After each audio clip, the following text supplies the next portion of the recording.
Hello and welcome to a very special edition of Inside Africa. I'm Aisha Sase.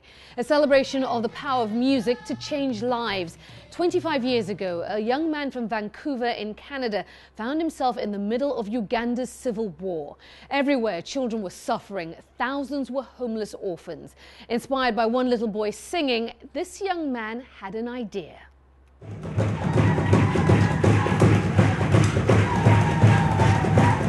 The sound of Africa on the other side of the world.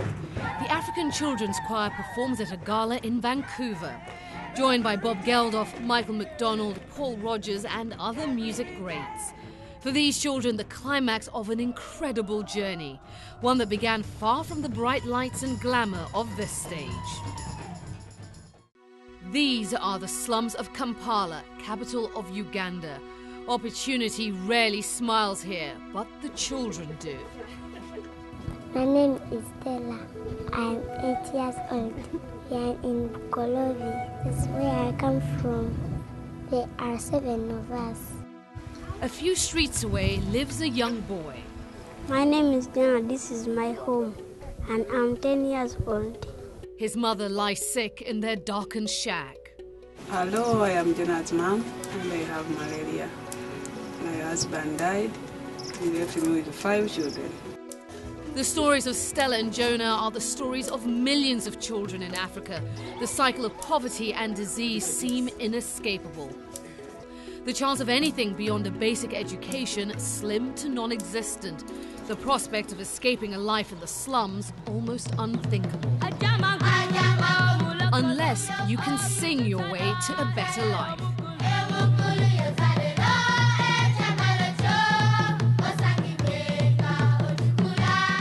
And thanks to one man, Stella and Jonah and hundreds of Africa's poorest kids have the opportunity to do just that. Ray Barnett has spent much of his adult life in Africa, but it was a moment of chance back in 1984 that brought him here. I was home in Vancouver, Canada on a break, and I'd been listening to the news and the radio in my car, and I'd heard that 150,000 children were starving to death in northern Uganda. Civil war racked the country. The murderous regime of Idi Amin had collapsed, but guerrillas were fighting to overthrow the man who had ousted him, Milton Obote. Barnett assembled a small team and came to Uganda in 1984. We were doing some research, and a mother of a small boy asked us if we would give her son a ride to the next village where we were going past that. And the little boy just sang for us the whole way. And one of my associates recorded an old-fashioned cassette recorder, and it kept us going for days. I thought, if that child singing just in the car can do that for me, think of what that would do for the rest of the world. Then we weren't to know the full impact. And so the African Children's Choir was born in the middle of a civil war. The first group had to be almost smuggled out before the violence made it impossible to get out of Uganda. In September 1984, the choir performed for the first time in Vancouver, Barnett's home city. The African Children's Choir soon evolved into Music for Life, helping educate some of Africa's poorest children in Uganda, Kenya, Rwanda and South Africa. They're also active in Sudan, Ghana and Nigeria. Sally France has been with the choir ever since it started. When we go out and select children to be part of the choir, we're selecting children from needy backgrounds.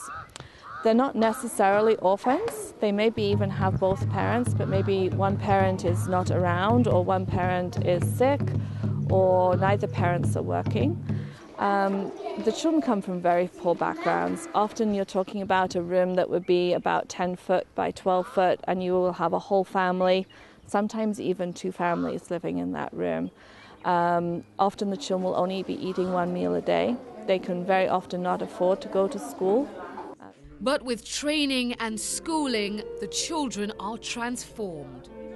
Once we've selected them, we bring them together and we train them sometimes for a period of between 4 to 5 months. and they do singing, dancing and schooling. Even during that time, the change in the children is incredible.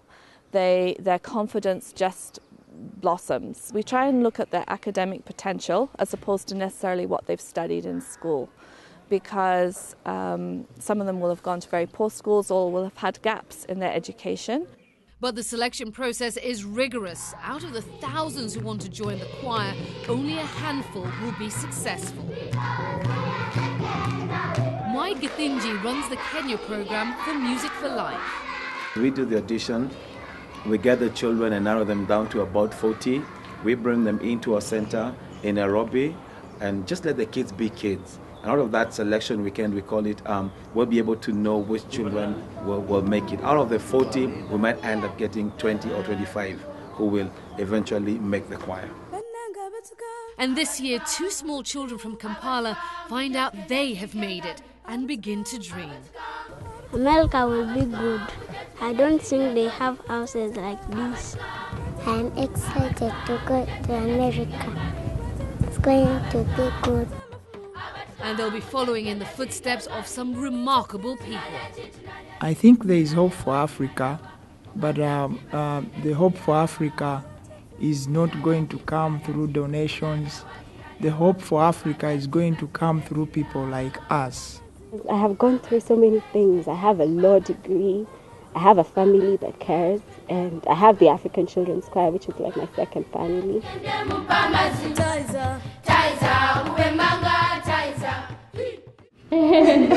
Up next, we'll hear 2 success stories from former choir members.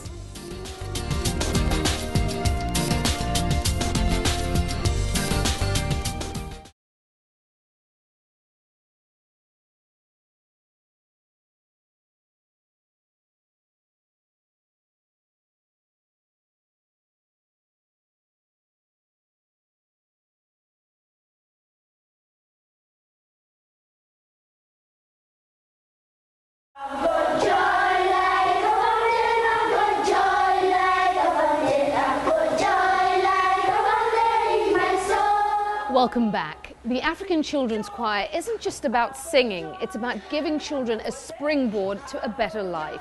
We met 2 people who performed with the earliest choirs. Before I joined the African Children's Choir, I was actually out of school.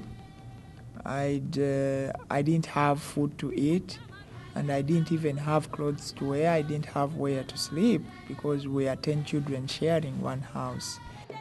Dr. Robert grew up amid civil war and hunger. His parents were killed. He and his siblings had to walk across Uganda. It was 1984. In neighbouring Kenya, Mbenye and her family had to endure grinding poverty. My family and I used to live in Kibera. Kibera, the slum itself, is pretty bad. It's in a bad condition. The toilets are outside. There actually aren't any toilets. And my parents tell me stories like I used to fall in the sewer sometimes and I had ear infections like throughout.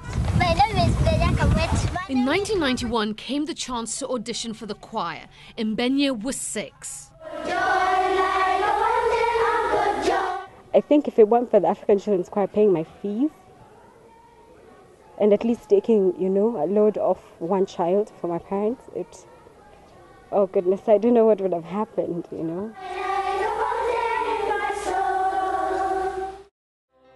When I joined the African Children's Choir, everything changed. They provided for me food, they provided for me shelter. And opportunity. Robert was a member of the second choir to tour in 1986, New Horizons. He describes it as empowerment. Today I'm contributing greatly to my community because I've been given the power to do so.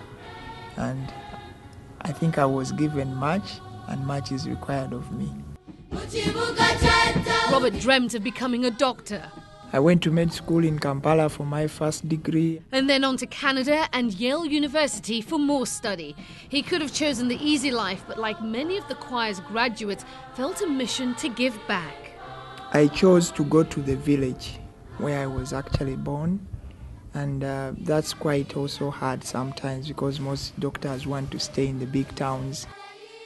We started a life care center for people living with HIV/AIDS and gave them medical care. We thought that would be the issue, but we later found out that it wasn't enough to just provide medical care.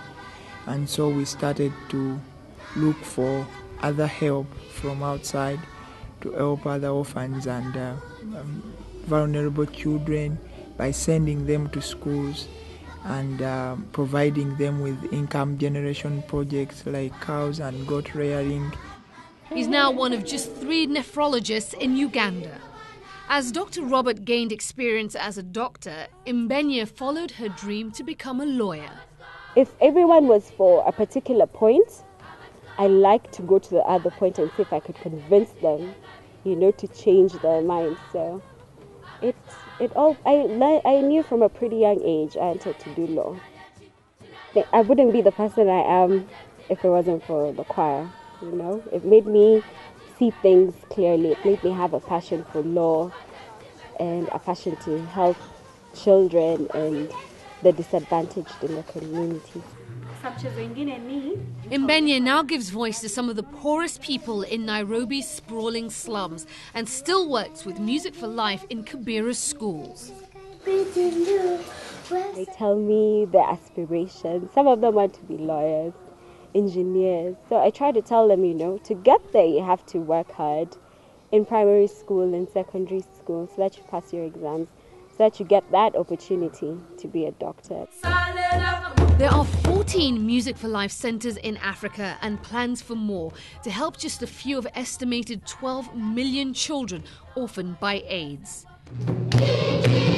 From Kijabi in Kenya to Kampala in Uganda, and now to Nkomazi in a remote corner of South Africa where AIDS has taken a terrible toll. It's very high HIV prevalence, and so that's where we went to select most of the children. Out of that first few choirs that we've taken from South Africa, almost all of the children have parents who have either died of AIDS or who are HIV. Music for Life centres rely on the choir's international tours to raise funds for the hundreds of kids they help. A heavy responsibility for this year's choristers, with a televised gala just weeks away. We are happy to be here! In a moment, the big night arrives for Stella, Jonah and the choir.